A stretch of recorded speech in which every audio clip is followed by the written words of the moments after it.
En nombre del Padre, del Hijo y del Espíritu Santo. Amén. Amados hermanos en nuestro Señor Jesucristo, nos encontramos en el domingo después de la Ascensión, gran fiesta, uno de los tres solemnes jueves santos, importantes en la liturgia, y que hoy pasan desapercibidos, pues tenemos el Jueves Santo, in Cena Domini, tenemos el jueves de Corpus Christi, tenemos el jueves de la Ascensión. Y la Ascensión aquí en Colombia pasa como un día más laboral, cuando es la culminación de la glorificación de nuestro Señor, una vez que se ha encarnado y que retorna al Padre para ser glorificado en su humanidad y restituido de su anonadación,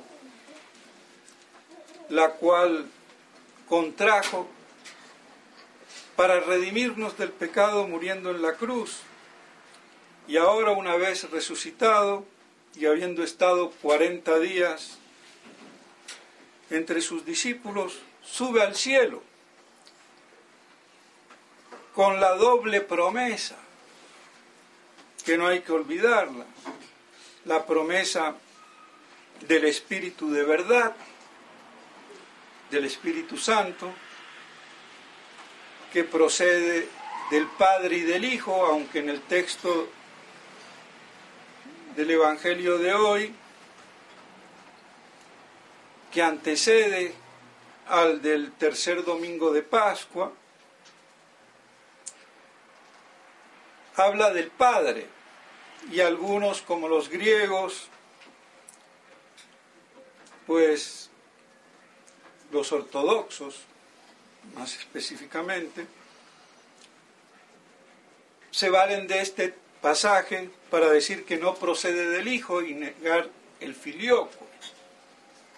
Y es que las Escrituras no tienen que decirlo todo y siempre. Por eso hay una doctrina en la cual se contextualiza. Que él diga que procede del Padre no quiere decir que procede del Padre y de él, como queda archiclaro. Pero bueno, esto dicho sea de paso. Y así entonces promete, para que venga en Pentecostés, 10 días después de la Ascensión, el Espíritu Santo, a coronar, a plenificar la Iglesia fundada por nuestro Señor, y que quede completamente inundada en el amor divino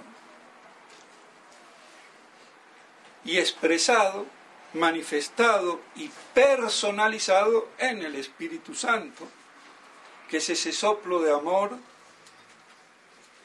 entre las dos personas del Padre y del Hijo, de la cual procede, y así consolida la Iglesia, la plenifica y queda divinamente instituida, formalmente, ya que el Espíritu Santo es el alma de la Iglesia. Y así que pasen esa tribulación, esa congoja que tenían al ver que nuestro Señor iba a partir. Y por eso les promete el Espíritu Santo, y que se alegren. Y la otra promesa, completamente desconocida, olvidada, no predicada, es la de su parusía, su retorno, porque con la ascensión comienza ese periodo de tiempo que no me veréis. Un poco de tiempo no me veréis y otro poco me volveréis a ver. Que no entendían tampoco los apóstoles y que después, lógicamente, comprendieron.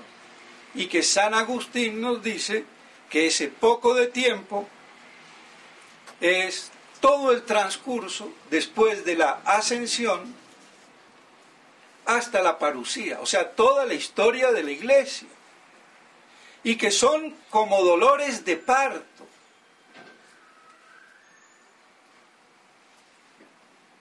Pero que una vez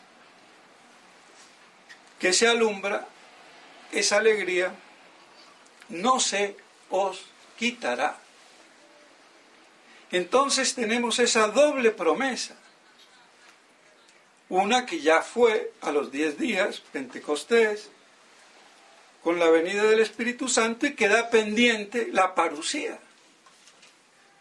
El poco de tiempo, que son 2000 años aproximadamente, que nos parecerá muchísimo, pero es poco de tiempo porque ante la felicidad que viene y el triunfo, eso quedan como dolores de parto que se olvidan. Y eso es lo que, lamentablemente, los hombres de iglesia no han sabido apreciar ni valorar, y que son de vital importancia, sobre todo ahora. Porque la iglesia primitiva se mantuvo expectante y capaz de toda inmolación, cuantos mártires, por tener viva esa promesa de la venida de nuestro Señor, que para ellos era inminente. Y eso los mantuvo en ese ardor de santidad y de disponibilidad. Pero se equivocaron, evidentemente, porque lo esperaban para pronto. Aunque ese pronto de nuestro Señor era un pronto relativamente largo, corto, pero que involucra todo este tiempo, como nos hace ver San Agustín. Entonces, si a ellos los consolidó, cuánto más ahora nosotros, que estamos en los últimos tiempos apocalípticos. Porque la visión que hay del mundo, tanto religiosa como pagana, es apocalíptica. Bajo el punto de vista religioso, bajo el punto de vista político, social. Negarlo es ya vivir, no sé, en otro mundo.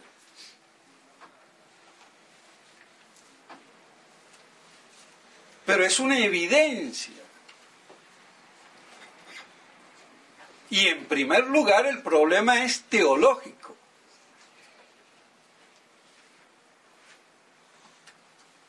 Por encima de todo. Y pues bien, así entonces tenemos esa doble promesa, una ya cumplida y la otra que se va a cumplir. Y por eso, en la epístola de la Ascensión, que nos relata los hechos de San Lucas, que es el que la escribe, nos dice, que fue la que se leyó en la Ascensión, que nuestro Señor estuvo por un lapso de 40 días y les hablaba del reino. Ahora le preguntan a cualquier tontuno, por muy ensotanado que ande, o mitrado, o vaculado, y sí, el cielo. Ah, sí, claro, todo en el cielo y allá, pues, será la gran pachanga eterna y se acabó. Sí, eso es una solución obvia. Pero no dice eso la Escritura. Porque en el mismo texto de los Hechos, los apóstoles le preguntan, ¿y será entonces cuando restituyas a Israel las promesas de todo el Antiguo Testamento a Israel? ¿Sería en el cielo? Pues a mí qué me importa en el cielo Israel, si no habrá ni griegos, ni judíos, ni nada, serán todos católicos. Entonces, ¿a cuento de qué? Es que no piensan. Y no piensan porque se mutilan.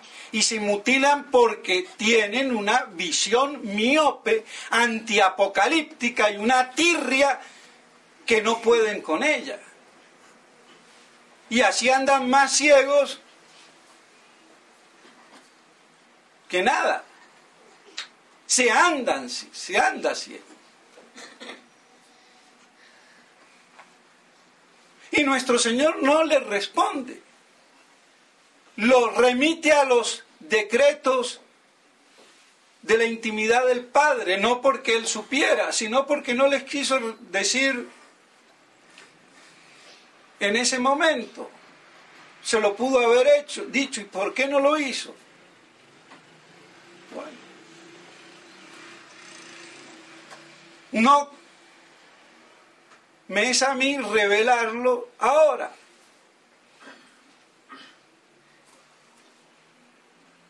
Pero es evidente entonces que durante 40 días les hablaba del reino y del reino milenario aquí en la tierra. Por eso le preguntan los discípulos, ¿será entonces cuando allí se van a cumplir las promesas hechas a Israel, a Abraham?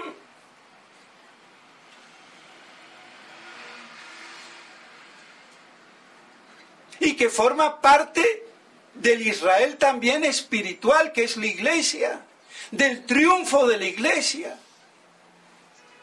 Por eso, Monseñor Straubingen, si leen los que tienen la Biblia, que yo creo que la deben de tener todos, de Straubingen, ya que todavía se medio consigue, dice: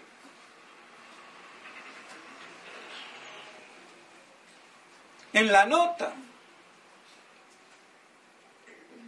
y aunque no lo vieron quizás ascender con el esplendor que vieron en la transfiguración, que fue un anticipo de la parusía, porque lo dice San Pedro, vieron su gloria en el Monte Santo, cuando vieron la transformación, y para que eso los consolidara en la crucifixión, con la imagen del retorno glorioso de Cristo Rey. Eso fue la transfiguración.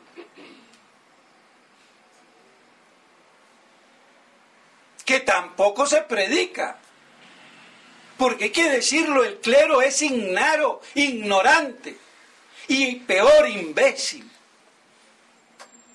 Porque uno puede ser ignorante, todos somos ignorantes.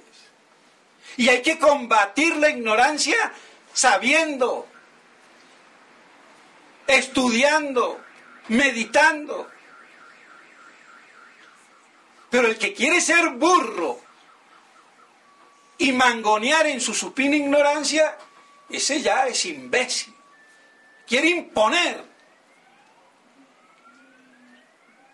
su mediocridad, su ignorancia y hacer la ley.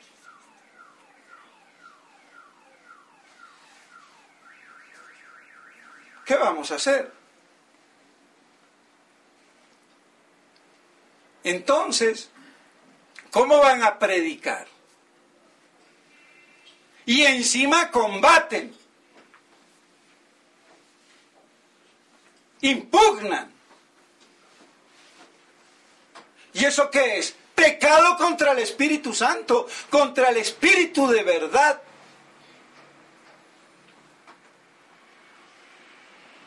No hay nada que hacer. Pero claro, eso no se ve.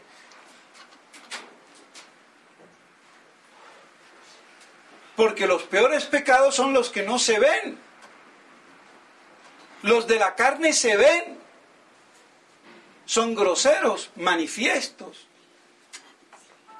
Pero los del Espíritu, que son mucho peores, esos no se ven. Entonces,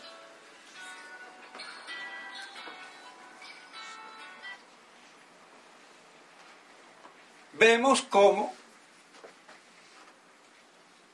estas cosas no se dicen, no se predican y se combaten.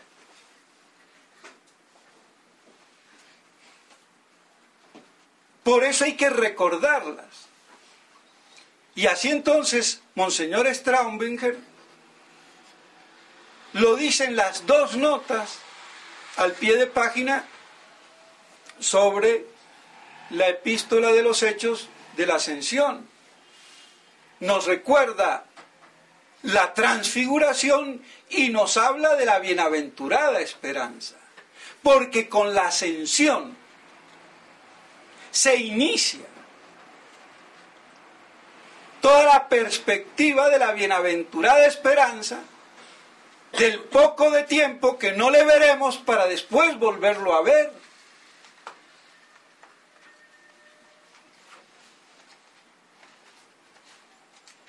Y no es en el cielo, aquí en la tierra.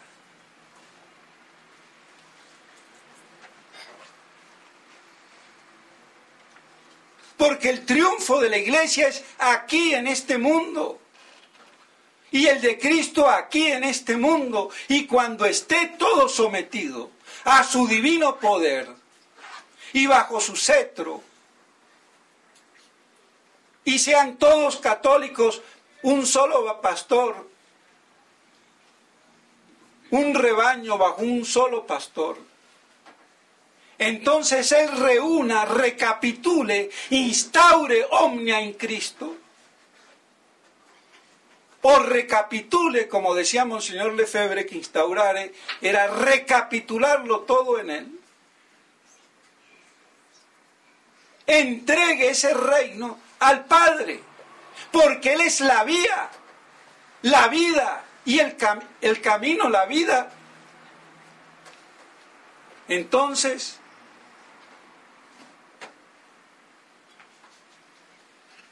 de ahí en que tiene Él que reestructurar todo esto para dar su reino al Padre, y así su reino es eterno, volviendo al origen en el seno del Padre, del cual el Hijo procede.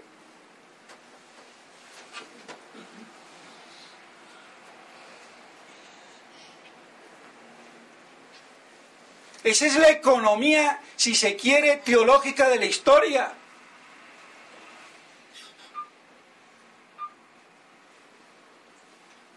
Pero si todo eso pasa, se vuela, se esfuma, no queda nada, como claro, si las almas que pecan desaparecen, como dice Francisquito hereje, y espero que Galad y Caponeto, que aquí hacen y tienen audiencia, pues cristalicen. Pero ellos no pueden ignorar ni a Monseñor Lefebvre ni la obra de Monseñor Lefebvre. porque me he enterado que Caponeto no tiene problema con Lefebvre, pero sí con los sacerdotes en la Argentina. ¿Pero qué tiene que ver? Que pueda haber uno o dos o los que sean, pero la obra en sí es como con la iglesia. No tengo problema con Cristo, pero sí con la iglesia. Y entonces me vuelvo protestante. Otra cosa es que la fraternité ahora se haya desviado. O como Villasana, en Teleamiga el año pasado, diciendo que Ratzinger era el mayor teólogo de la historia, incluso más que Santo Tomás. Pero es que es imbécil, aunque sea amigo mío, es imbécil. Y no me contestó. Ya, pero ¿qué pasa? Así que Ratzinger, superior a Santo Tomás de Aquino. Pero oye, Villasana, ¿pero tú qué tienes en la cabeza, chico? Es que todos son más o menos oficialistas. Quieren criticar el régimen dentro del marco del régimen, pero no se salen del régimen oficialista que los conmina a tener que rendirle culto, porque si no, sí serán verdaderos parias, y eso es lo que no quieren ser. Quieren ser de caché, y eso no va. Y el único paria es el que dice la verdad en su integridad. Y aunque le toque escupir al régimen oficialista, cortándole los víveres sin poder comprar ni vender, que ahí es donde está el problema. Entonces yo más o menos critico, más o menos despotrico, pero ¡ay que meta yo el dedo en la llaga!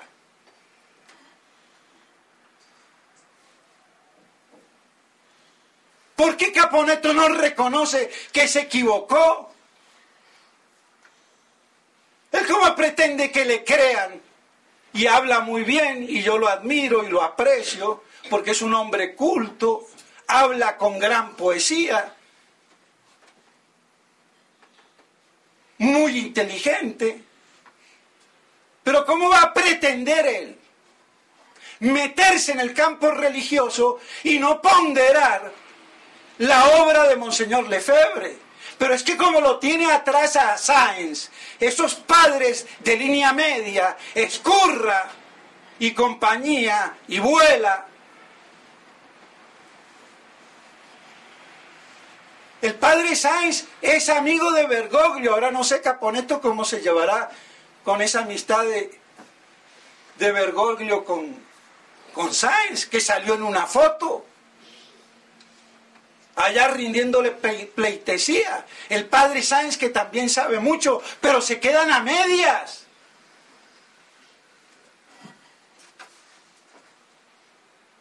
Y Galada aquí la misma cosa, si se va a morir el viejo.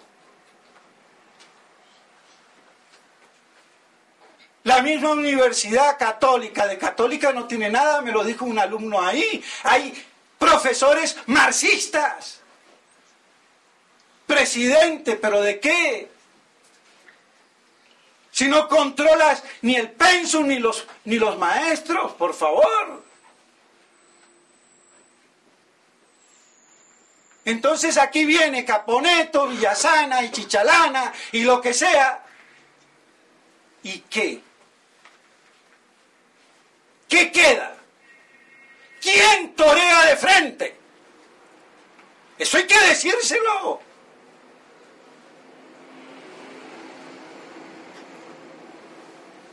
Y hay que darse cuenta que no es solamente ideológico, doctrinal, teológico, sino que litúrgicamente también se ha castrado la iglesia, adulterando los sacramentos.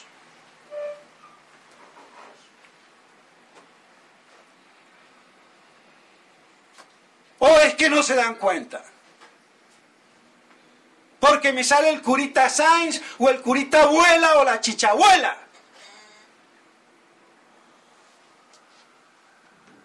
A ver, ¿por qué cambian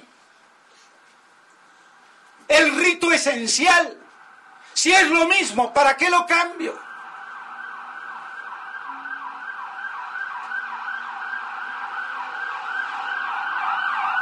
Es que no es lo mismo.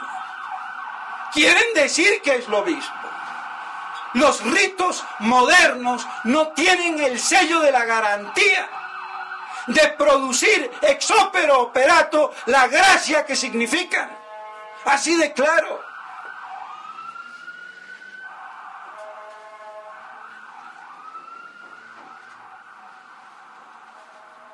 Y cuando la significación no es unívoca, determinativa, no produce lo que significa.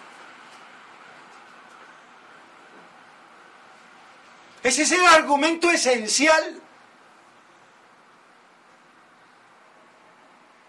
Y eso ha sido modificado, digan lo que digan.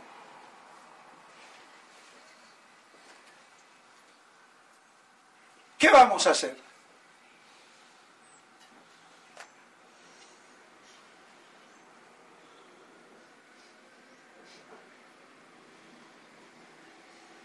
Es que no hay otra.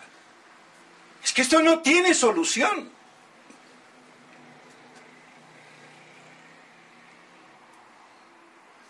Entonces nada sirve como Caponetto decir, ahora yo me he vuelto más rezandero, lo felicito, hay que tener una vida sacramental. ¿Qué? ¿En la nueva misa?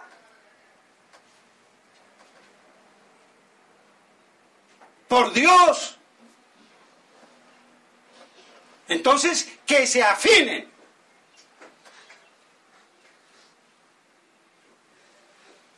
Y digamos las cosas como deben de ser. Y no a medias. Que ya está bueno.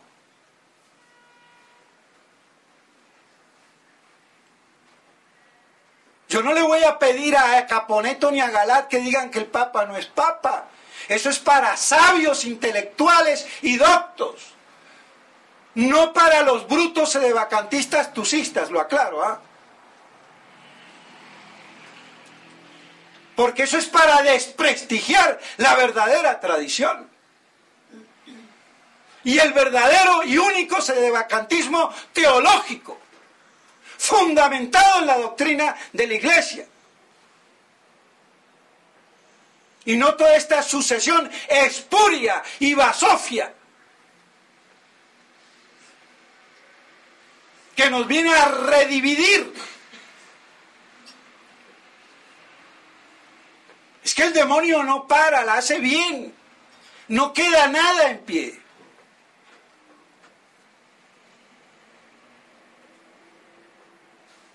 Logra quebrar a la fraternidad, crea una falsa resistencia con Monseñor Williamson y ahí va. Y al que no le gusta eso, pues tienen a los tusistas. En cualquiera de sus formas. ¿Qué queda de la Iglesia? ¿Qué queda del pequeño rebaño? ¿Qué queda de la verdad? ¿Quién proclama la verdad?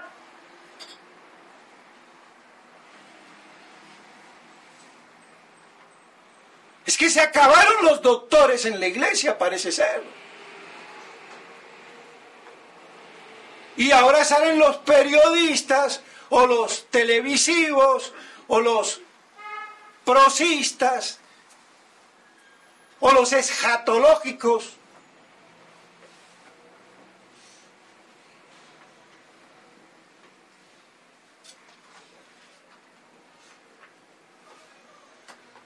Pero quien habla con la autoridad de la Iglesia, como miembro de la Iglesia, como sacerdote de la Iglesia, diciendo lo que la Iglesia tendría que decir universalmente hoy.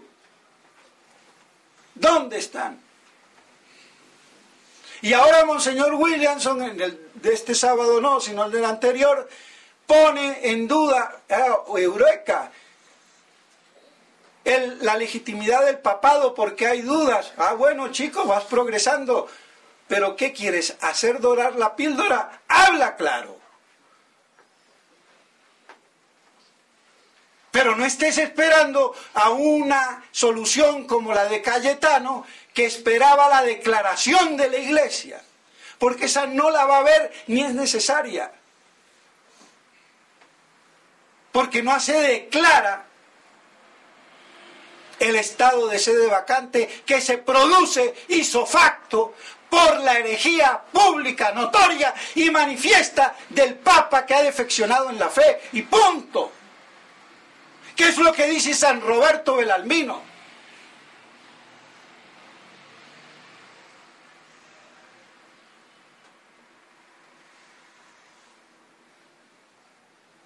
Y que se olvidan decir que él, aunque también como Villot se inclinaban aparentemente por la que no podía caer en herejía, y así se hacían como seguidores de Pigui o de la tesis de Pigui, no es tan así, porque él mismo dice que esa tesis o hipótesis no es cierta, porque los teólogos de la Iglesia han dicho comúnmente lo contrario. ¿Y eso qué? ¿No vale? Entonces no seamos bobos.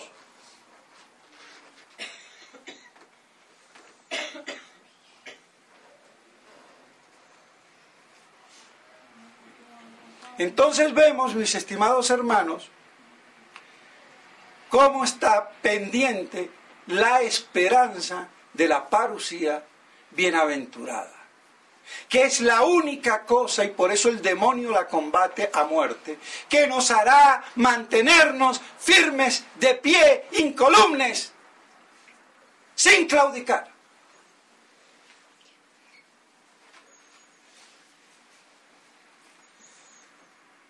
Por supuesto, con la misa tradicional y los verdaderos sacramentos, no con los sacramentos línea media.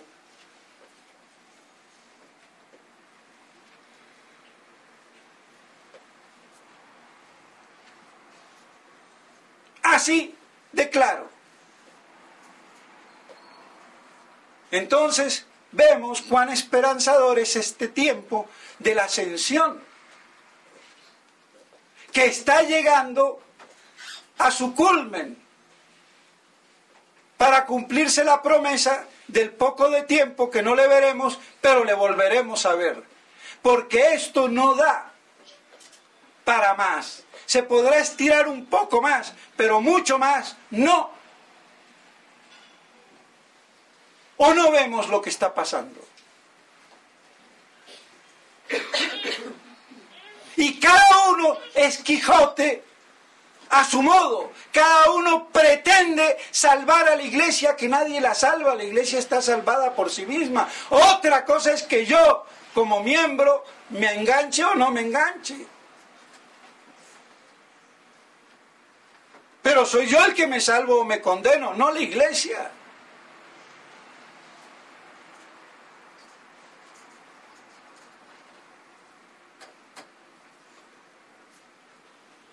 Entonces, por eso basta de quijotismos estúpidos.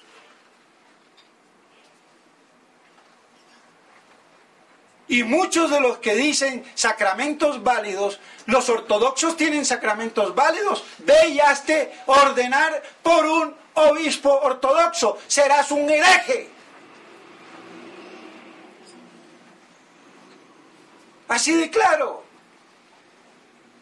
Entonces que tampoco vengan con ese cuentecito que no se trata de licitud, sino de validez. Cuando yo hablo de licitud, hay una doble licitud o legitimidad.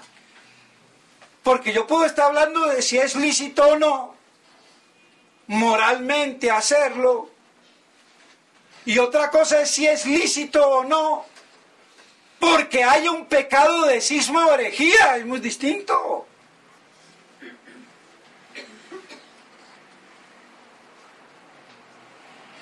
Y eso no lo aclaran los avionditos de los blogs.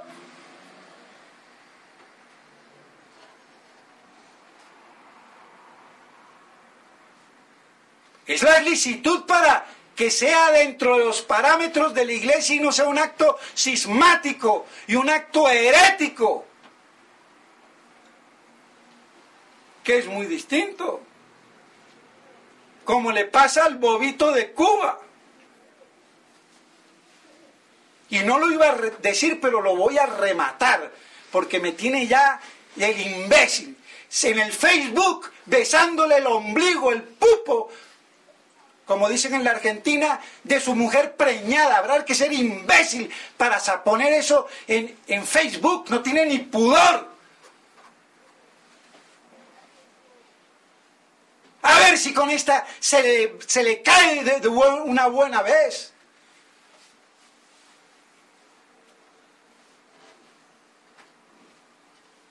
Y me alegro que haya publicado en el chat o en lo que sea, cuando le dije no sea imbécil. Y hasta sabía que lo iba a hacer y el imbécil lo hizo para que se enteren todos. Que así hay que tratar a la gente que no quiere entender. Y que se las da de teologuillo. Aunque tiene una gran capacidad, porque fíjense las fotos que saca de Malaki Martí con Ramalakawaski en el día de su ordenación secreta.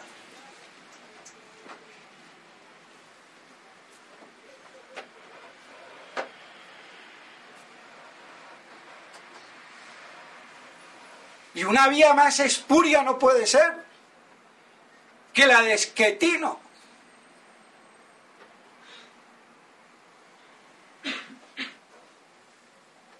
¿Quién fue Datesen? Consagrado por Godin-Tuk. Fue ordenado y consagrado obispo por Enos, veterocatólico. Tuk lo hace obispo. Ajá, ¿y qué? Y te valió la otra. Ah, bueno. Y en la herejía y el cisma. Y después lo reconsagra a Enos, que lo había hecho sacerdote y obispo. ¿Qué pasó? El mismo duda. Y me van a decir que esa línea es válida. Y encima, si fuera válida, es legítima. Es decir, sin cisma ni herejía, pero por Dios, un hereje tras de otro. Y como si fuera poco, viene Mamistra de Duarte Costa, allá en Brasil, en los años de Pío XII, otro hereje. Entonces esto se vuelve una cuestión, un circo. Y se desprestigia la verdadera tradición. Que eso es lo que han querido hacer, desprestigiar a Monseñor Lefebvre y a Monseñor de Castromayer. Pero bueno, entonces, mis estimados hermanos, la bienaventurada esperanza, porque ante este panorama caótico, no nos queda más. Y por eso, mantenernos firmes, esperando la bienaventurada y gloriosa esperanza, que es el tema que hay que esperar desde la ascensión, porque nuestro Señor nos dijo, un poco de tiempo me veréis, no me veréis, otro poco me volveréis a ver. Y vuestra alegría, gozo, nadie os lo podrá quitar. Y así entonces, esperando ese verdadero y único triunfo, el día de la parucía, ni un segundo antes. Y mantenernos así, incolumes, firmes, como un pequeño rebaño disperso por el mundo, prácticamente sin pastores. En nombre del Padre, del Hijo y del Espíritu Santo. Amén.